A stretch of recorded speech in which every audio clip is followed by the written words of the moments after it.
What's going on, guys? Welcome back to episode 6 of the 2023 Tomahawk Timeline. And for those of you watching on video, you're probably thinking, Blake, why do you have Hawks gear on instead of the Braves? And well, let's just say I just got finished watching the Game 4 between the Hawks and the Celtics about, 30, 40 minutes ago, and it wasn't the greatest ball game for the Hawks. The Celtics have the Hawks a game away from elimination, and it looks like their season will be wrapping up within the next 3 to 5 days. And it'll be all Braves, from there. NFL drafts later this week for those that are Falcons fans. But other than that, it's about to be a Braves town like it is historically for the next 4 months. But enough about them. That's not what y'all came here for. Here to recap the series between the reigning 2022 world champion Houston Astros and the 2021 world champion Atlanta Braves, winning in 6 games, of course, over the Houston Astros. And was set up to be a really fun weekend. Another series where it looked like 2 giants would be fighting, maybe a preview to what we see again, for the Fall Classic this year. And it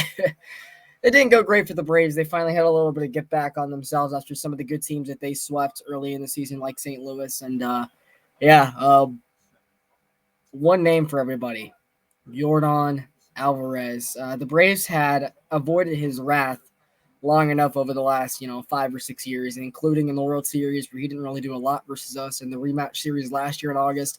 He didn't do a lot versus us, but things changed in this weekend, and we're here to recap it for you guys. The Astros swept us. We'll keep it a buck, but we'll recap into what happened, maybe what the Braves could have done differently to avoid it, what's coming up on the schedule after that to see if we can rebound, and everything else right here on the Tomahawk Timeline. So we'll jump right into it here. Recapping the series opener Friday evening, the second game of the season. The Braves would play on Apple TV, and it was actually the second game this season that I was in attendance for. I was also in attendance for the Friday night telecast versus the San Diego Padres, a game where the Braves also would lose a close one at the very end. So I'm 0-2 to start the year at Truist. I do need things to change. I was 2-0 on Hawks games this year, so maybe my luck my luck runs out over time. I don't know.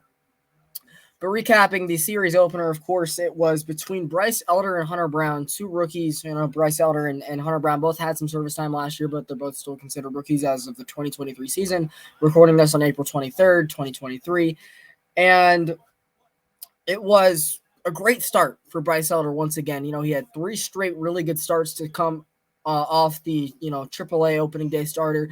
Got sent down really early in spring training, but he has done everything and then some from what we have asked him so far this season, and it really continued on this evening in the top of the first inning. Alex Bregman would hit a double into right center field past Sam Hilliard, scoring Mauricio Dubon, putting the Astros up 1-0 quickly, like 2 batters into the game, and it was like, uh-oh. It was an unearned run, though. The very first batter of the game looked like an easy 5-3 put-off for Austin Riley, where he kind of shanked the throw. Under-chopped Olsen a little bit. He couldn't dig it out of the dirt. Rigged off the Braves' dugout lining, and Houston was up 1-0, but Bryce Elder was able to bounce back, get the next 3. Alvarez, Abreu, and Tucker, a really, really, really good 3-4-5 to have to go through, and he did in that occasion, and Atlanta would only go to the dish down 1 run. They would also quickly get it back themselves. A Ronald Acuna leadoff double would end up being, in between an Olsen strikeout, which we did see a lot of this series. His May slump looks like it might be a second-year thing. He had great spring trainings the last 2 years, translated into a very, hot April, but the strikeouts are starting to come back from Matt Olsen. The runners in scoring position clutch has not been really seen too well, and Riley hasn't played the greatest either in every game, but it looks like a Matt Olsen slump is on the horizon. So it would be great to not see lefty starters every other day at this rate. But Austin Riley with a double into left center field to score Ronald Acuna standing up, and it would be 1-1. And then eyelash before Ozzie Albies doing the same thing, scoring Austin Riley and Sean Murphy, who would walk after Austin, bringing them both in on a ball hit from his ankles into the gap, making it 3-1 Atlanta, and Vaughn Grissom would not strand him on base, bringing him in with a single, to left field, making it 4-1 Atlanta. And all of a sudden, the Braves turned that first inning into a really good positive, only allowing the unearned run to cross and just jumping all over the Astros rookie, and he would exit in the 5th inning, but Atlanta was never able to get a knockout punch on the Astros that night. You would think that the way things were going with those 2 offenses and with 2 rookies on the mound, there would be a lot more scoring. No. There was nothing until the 7th inning.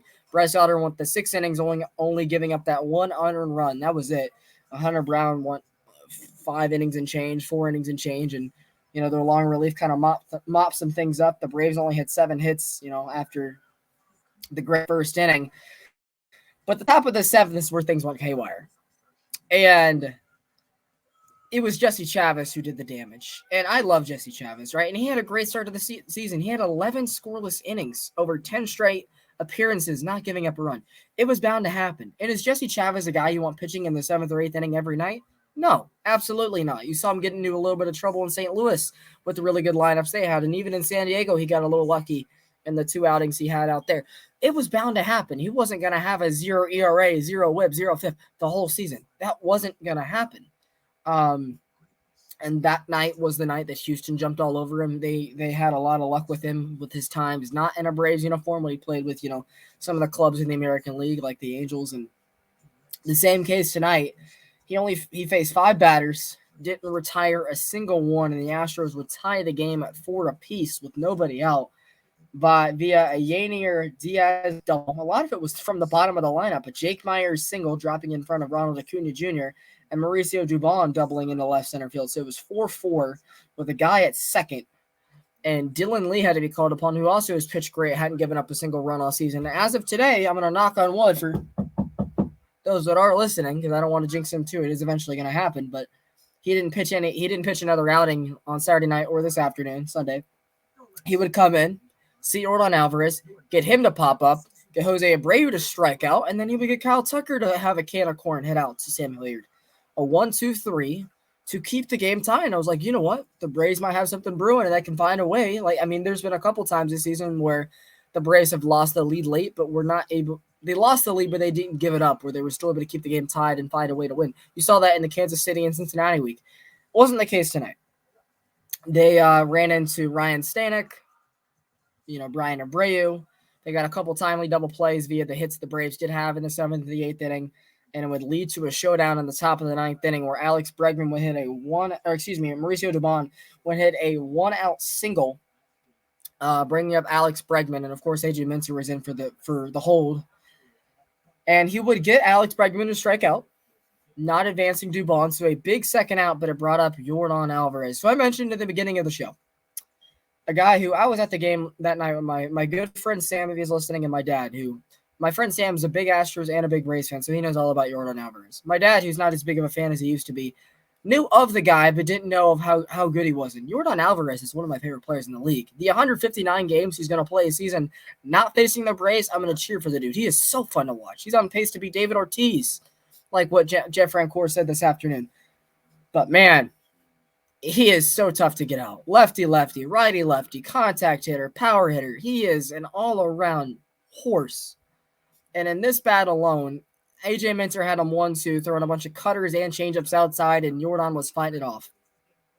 He would work the count full, and AJ Minter would throw over to try to keep Dubon at first, where Matt Olson, of course, wasn't playing on the base, 2 strikes, 2 outs, causing an AJ Minter balk, allowing Dubon to reach second base. And I was like, well, that's very unfortunate, because now just a single, which is very possible here, gives the Astros the lead. And right then and there, Alvarez is due. He is big time due to do something here. It's 3-2. You already lost him. You checked out in this at-bat with the balk. It messes with the pitcher. Walk him. I said it.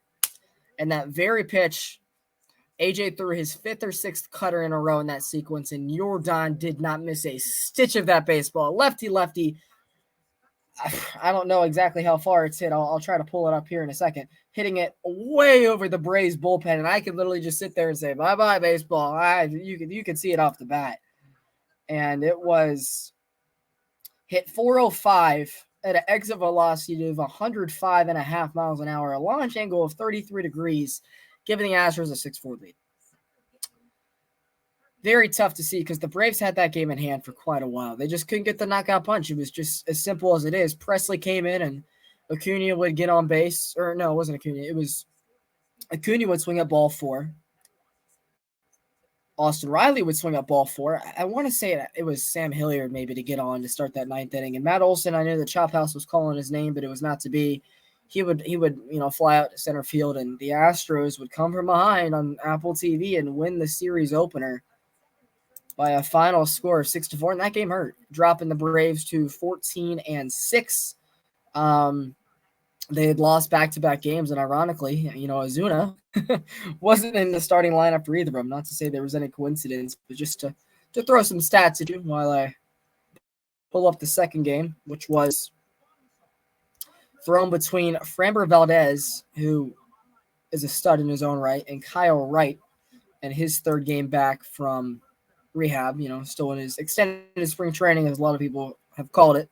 Had the shaky 4-inning start versus Cincinnati, looked a lot better in the 6 innings against Kansas City, and now in this game he was off to a rampant start as well. We'll jump right into it here on City Connect Saturday. Both teams were out wearing their City Connect jerseys, which I thought was a cool little touch. And top of the second, Kyle Wright had already worked himself into a little bit of jam, getting that pitch count up there. But another timely double play that Martin Maldonado would ground into 6-4-3, Grissom to Albies to Olsen to get out of that jam pretty swiftly and keep the game where it was at scoreless. And it would stay that way to the bottom of the 4th inning, where Framber Valdez was cruising. The curveball was on, his fastball was on, his changeup was on. The Braves were jumping on the fastball more than any other pitch, but it was resulting in outs. And it looked like he was on pace to go 7 or 8 innings at the rate he was going. And thankfully, Kyle Wright was kind of even keel with him for quite a little while. But the bottom of the 4th inning, the Braves would once again, jump out into an early lead, getting his 5th home run of the season. Little fun fact for you. William Contreras doesn't have a single homer yet this year. So not only has Sean Murphy had to do more than DH with Travis out, he has his 5th home run of the season. Has had a great last 2 weeks and put Atlanta up 1-0 in this case, hitting a ball way out in the left center field, almost where Arcia hit his the night of the home opener. But good things would not last. After Kyle Wright would get another 1-2-3 5th inning, Atlanta would go quietly as well in the bottom half. And the 6th inning is where things started to unravel. The 3rd time through the lineup where Kyle Wright was looking to get through, Bregman, Alvarez, Abreu, Tucker, McCormick, the whole gang one last time. Again, the Astros were out Brantley and Jose Altuve this series. Both teams were a little nicked up. Of course, the Braves can talk about the woes of the series and talk about the guys that they had out. But, the Astros were missing Lance McCullers, Michael Brantley, their DH, their franchise second baseman, Jose Altuve, and a couple others I'm probably not thinking of off the top of my head. They had a lot of rookies in there at the bottom of the lineup. So neither team was healthy, and that's why the Astros had the sluggish start they had through their first 19 games. The Braves debatably maybe have woken them up. Yeah, everybody's been missing somebody, as unfortunate as it is. 6th inning, after the leadoff single to Alex Bregman, Yordan Alvarez would take a 1-1 pitch deep into the night sky, fair way down the line into the chop house off the bricks for a home run, putting Houston up 2-1. Back-to-back days with Yordan Alvarez having a game-winning homer. And his lefty teammate, Kyle Tucker, would follow him up 2 batters later, because Vaughn Grissom would commit 2 E6s in this game, including off the batter right after Yordan's homer. A ball hit right at him, as routine as it gets for a shortstop. He would botch it. It would, nick off his knee and his glove and into center field for a error, allowing Jose Abreu to reach base, and Kyle Tucker would make him pay, hitting his home run 410 out to center field. Eli White just missed it by a matter of 2 or 3 feet, trying to rob it, behind the center field wall, and it would put Houston up 4-1 in a snap of a finger. The 2 lefties having 2-run homers, doing damage, and it was unfortunate. Now, thankfully, in the bottom of the 6th inning, the Braves got one back. Ozzie doing what he does from the right-hand side of the plate, hitting his 5th home run of the season, and he had the slow, last 10 games or so, but he's turned it back around the last 8 games. I want to say Albies has a 980 OPS, hitting 300, 3 homers, 8 RBIs, so his defense has definitely been better than some of our defenders, this year. Like, Riley's been a little iffy at times. Of course, Eddie's always going to be a little iffy at times out in left field. Harris has been out, so even though Hilliard and White have been fine out there, they're definitely taking a hit out there defensively, just because, Michael Harris is a Gold Glover, and Hilliard and White have again, done great and provided some robbery, and it's just, that they're not Michael Harris. So it's great to see that Albies has turned it back on and has been great. We don't need everybody having, seesaw seasons, and hopefully he continues at the pace he's been at. He would hit a 2-run homer in the left center field, scoring Matt Olson, making it 4-3 Braves. And it looks like, okay, we have a shot to do something here.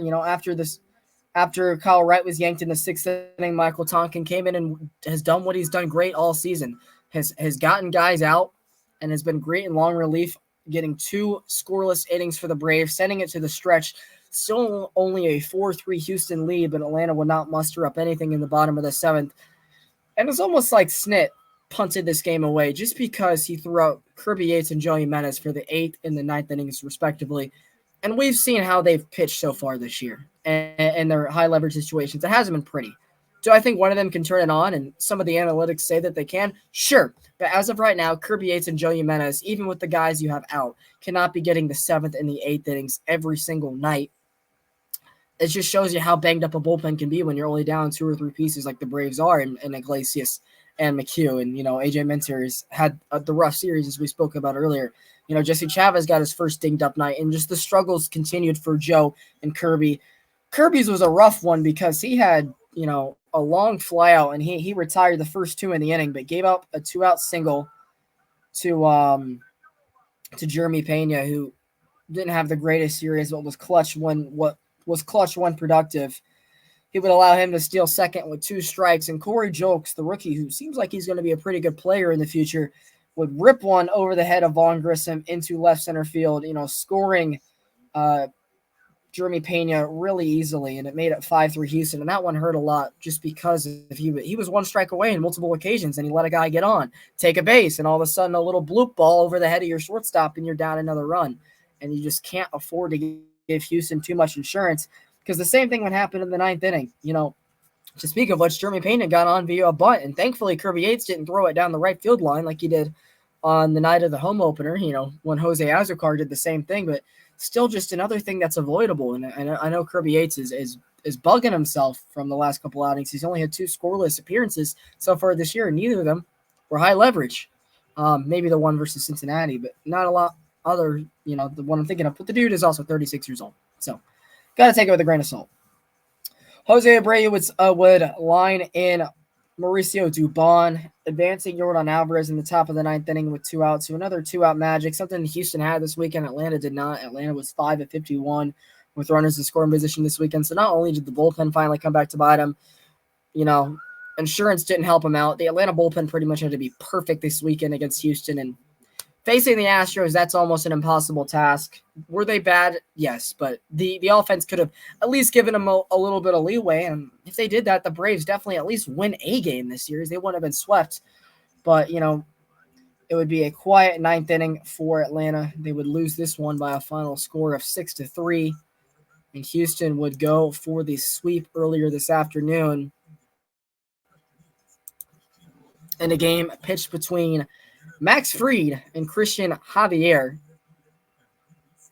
Max Fried with his second, start since coming back from the hamstring injury that he suffered on opening day, and Christian Javier, who the Braves really beat up on in that World Series. Dansby has his big home runs against him in that series, and Framber Valdez, the Braves jumped all over Game 1. I think the one thing that Atlanta fans, not like myself, who haven't really watched a lot of Houston baseball since that World Series, is while Houston was still a great team last year, it showed they won the World Series.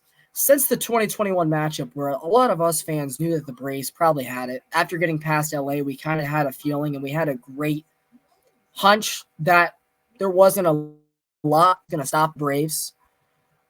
The Astros pitching has definitely gotten better. Since then, they have added some failed closers to their bullpen, given them extensions, and things have worked out nicely. Guys like Hector Neris, who the Braves beat up on in Philadelphia, he's found himself a big role. Ryan Stanek has improved. Rafael Montero has improved. Brian Abreu has improved. Presley's as solid as it gets. And their starting rotation, sure, there's no more Greinke, Verlander, Garrett Cole that they had of the old, but now Christian Javier slowly become a stud. Lance McCullers is, when he's healthy, one of the better pitchers in the league. Jose Urquidy was at the back of the rotation last year. I think the Braves would have loved to trade, and not Jake Odorizzi at the trade deadline last year. Dusty Baker really knows how to manage that pitching staff. Framber Valdez is an ace. Hunter Brown looks like he's going to be a stud within the next year or two. They lost the AL Cy Young. At least I believe Verlander was the Cy Young. I could be wrong. But they lost the AL Cy Young. and they're completely fine. That's the pitching factory that they are. Credit to Dusty and the pitching management they have over there, and Troy Snicker, of course, the hitting coach, Brian Snicker's son. Anyway, we'll recap our series finale here. Sorry for the rant. Just to kind of catch you guys up on, for the casual fans that are like, what happened? We beat them in the series last year and we won the World Series. That might be the biggest explanation as of why. So we'll jump into our series finale here, which was played, Sunday afternoon, and the day game woes looked like they came back to bite the Braves again. Christian Javier had struck out 10 consecutive batters, between the third and the fifth inning before Kevin Pillar would jump all over a ball, hitting one over the bullpen out into left center field for his 98th career home run. So we get a chance to see Travis when he comes back and healthy. He's 2 or 3 homers away from 100 in his career. Pillar's now officially 2. Ozzie and Travis have already done it. There's somebody else on our roster who I know is close to that margin. The Braves have a chance to see 5 guys hit their 100th career homers this season, and props to them. I'm really excited to see that. So Pillar jumped all over that one to give Atlanta a 1-0 lead. It's just unfortunate that we knew that wouldn't be enough. Thankfully, in the 6th inning, the Braves would get some insurance with 1 out. Austin Riley would ground into a force play, chugging down the line, a throwing error by second baseman playing for Altuve at the moment. Mauricio Dubon would allow Acuna to kind of gritty in. He literally would cross the plate, doing a mini gritty, which was fun to see. And Atlanta led 2-0 after the 6th. And they would send Max Fried back out there for the 7th inning, over 100 pitches. He would get a chance to see Kyle Tucker lefty-lefty to try to get out of it 7 scoreless, because he knew the Braves needed it. He's an ace that you need on shutdown days, and he would not be able to get the 3rd out in that inning. But Nick Anderson would come in and strike out Jose Abreu. Or was it Jose Abreu? Let me see if I can check correctly. I do know he did come in and strike out the runner he faced, setting us to the stretch with Atlanta up 2-0. And the bullpen just needed 6 more outs to hold the lead, and Atlanta wasn't able to add on any 8th inning or 7th inning insurance. But the 8th inning is where things went to crap. Nick Anderson, who had pitched the final out in the 7th inning, wasted 7 or 8 bullets in that at bat, was closer to 25-30 pitches, and he's had a lot of work, since Iglesias and McHugh have been put on the injured list. And with the struggles that Joe and Kirby have had in high leverage, it's been a lot on Nick Anderson. I think he already has 2 saves, and he'd only given up 1 run so far going into this outing, and he would work into a little bit of trouble. He had 1 guy on with 2 away before Mauricio Dubon would double off the chop house bricks, holding Jake Myers at third. He would have a chance to get through Alex Bregman, and that was the biggest at-bat for me. I'm like, I would love the Braves just to be able to salvage this game and not get swept to, going into the Marlins series that we have upcoming. We'll talk about in a minute. It was huge. And I'm like, you got to get Alex Bregman here, because if you do, you then have a chance to see Yordan Alvarez with nobody on to start the 9th inning, and you're still maintaining your lead. And it just was not meant to be. He walked Bregman on 4 pitches, couldn't throw strikes, and I had to walk out of the room to go grab the mail, because when Yordan Alvarez came up, I knew what was bound to happen. I'm like, the Braves are lucky if he just hits a single or a double, and it keeps the game tied at 2 apiece, and he would do exactly that on a 1-1 pitch. He'd line one. I've seen the highlights since. Over the head of Ozzie Albies and Matt Olson into right field for a tying single at 2 apiece. And as we mentioned earlier, game-winning home run in the 9th inning on Friday night. Game-winning home run in the 6th inning on Saturday night. And now a game-tying double in the 8th inning on Sunday afternoon, making it 2 apiece. And Jose Abreu would then get struck out by A.J. Minter to keep the game at 2 apiece momentarily going into the 9th inning, and Atlanta couldn't, get anything off Montero in the 8th. But going into the 9th inning, it was the story of the same, 2 on, 2 away, 2 strikes to Corey Julks, and he would single on a ball in between Grissom and Albies, pretty much directly up the middle of the infield, scoring Kyle Tucker easily. David Hensley would move first to third, and it would put the Astros up 3-2. And you kind of had a feeling it was coming the whole inning. But just to see another at-bat where you were 1 strike away from at least keeping it tied and having a chance to walk off, it was all ripped away from you in a heartbeat. Alex Bregman would then come in to see Danny Young. I have a feeling he's probably going to get sent down tomorrow with Colin McHugh expected to be reinstated, so maybe that's why Snit just decided to throw him out there and see what he could, just because AJ Minter was completely gassed at this point. And Bregman would single on a line drive into left field, scoring Hensley and Corey Jolks, the rookie, making it 5-2, putting things very much out of reach for the Braves in the ninth inning. They're lucky to not see Presley. Ended up being Brian Abreu, who I wonder if he's taken over the majority of the save situations for Houston. The Braves would get 2-1 to start the inning.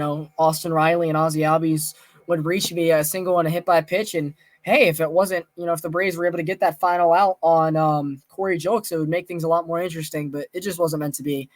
A 3-0 pitch that Eddie Rosario would ground into a 4-6-3 double play to make it 2 away, and that would be it. The Braves would go down to their final out, getting swept in the series by a final score of this one of 5-2. Max Fried with the gem, 6 2/3, no earned runs, 5 strikeouts, only allowing 3 hits. Christian Javier with a quality start in his own right, 6 innings pitched, 1 earned run, 3 hits, 10 strikeouts, as we mentioned. All of them came in a row. But the Astros were the better team this weekend, and they got the sweep. They woke up from their slumber, and the Braves' great start has suddenly come back down to earth. They now only lead the Mets with their Sunday Night Baseball loss tonight by a half a game. So we see them next weekend, Friday through Monday. The Braves have to do damage this week and wake the hell back up. It was their first time this year they have lost 4 in a row. They didn't do that at all last year. I think they were the only team in the majors to not lose 4 games in a row last season. That's not going to be the case this season. So it's very unfortunate, but the Braves would, drop the series finale, get swept, and the record is now sitting at 14-8. And to talk about what's upcoming, right? Well, to first cover the storylines, like we mentioned earlier, Colin McHugh should be reinstated Monday afternoon.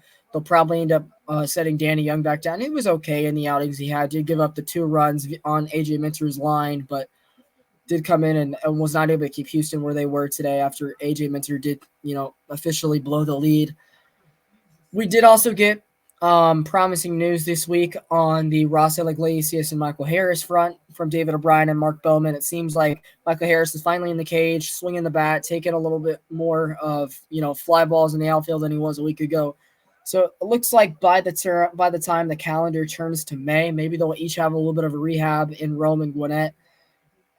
We should get Michael Harris and Raisel Iglesias back, hopefully by the Mets series, if not right afterwards, because, man, AJ Minter cannot close for much more. He's an elite non-closer, but there's a reason that after all these years, he's still been stuck in that 7th or 8th inning role for the Braves, which I do love AJ Minter. I love the player that he's turned into. He's been the prospect that we hoped he has been, and he has had some times where he's filled in as a closer, but he is just not a full-time guy, as we've already seen. 3 blown saves on the year, and today was the ugliest one of them all. And a lot of favorable matchups where he couldn't get out. So I'm glad to hear that we're at least going to get Colin McHugh back tomorrow. That'll definitely help the guys like Joey Jimenez, Kirby Yates, and even take some stress off, Jesse Chavez, who has done great minus the Friday night outing so far this year. It's huge, to get your second best righty behind Iglesias back, the best righty in your bullpen as of tomorrow night. And regarding Travis Arnau, it looks like they're kind of taking the time with him, which he's a guy that's only had a couple healthy seasons his whole career. He's had a lot of knick-knacky injuries, the reason that the Mets DFA'd him and the reason the Rays didn't re-up him after his great 2019 season he had with Tampa Bay. And I just don't know what to think. I mean, to say this, like Sean Murphy has been everything so far. 5 homers, has been great behind the plate. The arm strength is starting to come into form. He's starting to throw out more guys. Hasn't let a lot of wild pitches get by him. He's starting to settle in with the pitching staff. And even the 2 or 3 starts Trump has made, he has called a great game. He has a hit or 2 on his line. He's not let a lot of base runners get move around the base pass on him. So my flowers also have been sent to for Chadwick Trump, who is one of the better fill-in catchers in the league, a third catcher, emergency that depth that he is, and he's done great things for the Gwinnett pitching staff the last 2 years and change, and has done well in his time filling in. And, hopefully when Michael Harris gets back, Eli White also gets set down. His glove has been there. His OBP is where you want it to be, but he's just not been hitting. And, regarding Orlando Arcia, we need him back to play shortstop, because as of right now, we can still see Vaughn Grissom as not the guy to play shortstop. And maybe you move him to left field and DH and give him more opportunities. And ultimately, you know what that does? It takes another role away from Marcell Ozuna to do things. So just hope that the Braves can continue to get healthier as we go, because this next week is rough. The Marlins, who have played pretty good ball so far to start the season, come in for a 4-game tripper, and I said the Braves would take 2 or 3 this weekend. It did not work out. It blew up in my face. I'm going to say the Braves split this series because just the way that both of these teams are going into this matchup makes me feel that way. I don't know exactly what the pitching matchups are. I would have to think we see the guys like Edward Cabrera and Trevor Rogers, and of course the Cy Young winner of last year, Sandy Alcantara, who's been better since his first 2 starts of the season. But the Braves cannot lose more than one game this series. Like anything less than 3 out of 4 would be horrible going into this week. And the Braves have been known to take out a lot of their slump troubles on the Marlins over the last couple of years, but this is a team that continues to get better. They play us a lot better at home than they do on the road, and I think statistics would back that up. And, by home, I mean Truist Park, not, their home in Lone Depot. But the Braves have to just put the pedal back on the metal. They have to be better with runners in scoring position. The bullpen has to have maybe Colin McHugh is the guy to help them, but it just doesn't – I don't like that they're not going to have a day off for the next 8 or 9 games now. I think they have games, from Monday through the next Monday, the next 4-game series, but Atlanta has to take 3 or 4. I'm going to go on a record and say they are going to split it because I wouldn't be surprised if we ran into a good pitcher in the runners in scoring position that we've seen from the San Diego and the Houston series now carry over for another night, but they have to take 3 or 4. But that's what's upcoming on the schedule for Atlanta. After that, we see the Mets, and as we talked about in the last matchup, there might be a possibility where they don't see Verlander, they don't see Scherzer, they might not see the top guys, but they really have to figure this out.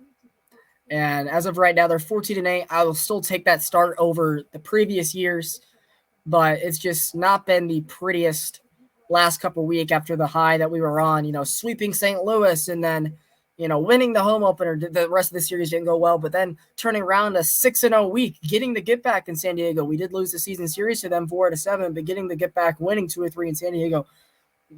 Going into this matchup where I still don't think the Braves should have been swept, but hey, you can't argue what happened.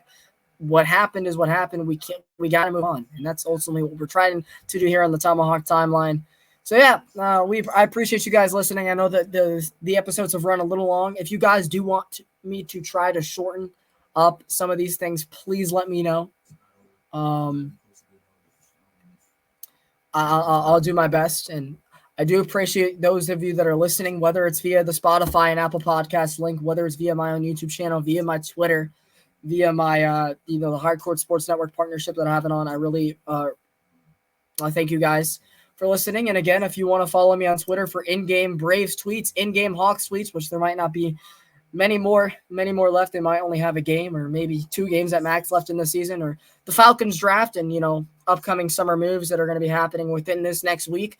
Please give me a follow on Twitter at News of the Sports ATL, as you can see on video. But for those of you listening, NEWSOM Sports ATL, I'll give you guys a follow back, and I hope to interact with you guys there. But yeah, thank you guys again for another listen to the Tomahawk Timeline. I should see you guys Thursday evening. It might be an episode that goes out Friday afternoon, previewing the Mets series for, after the series with the Fish is wrapped up. It's definitely going to be a hard week to recap 2 back-to-back 4-game series. I might have to put the Mets series in with the one that comes on the calendar after it. But yeah, I appreciate you guys listening. I hope you guys have a good rest of your evening or afternoon, wherever you're listening. And let's hope the Braves get their first bounce-back win against the Marlins tonight for when you guys are seeing this. So you guys have a great night. I've said it a bunch, and let's hope the Braves get back on track. So see you soon, everybody.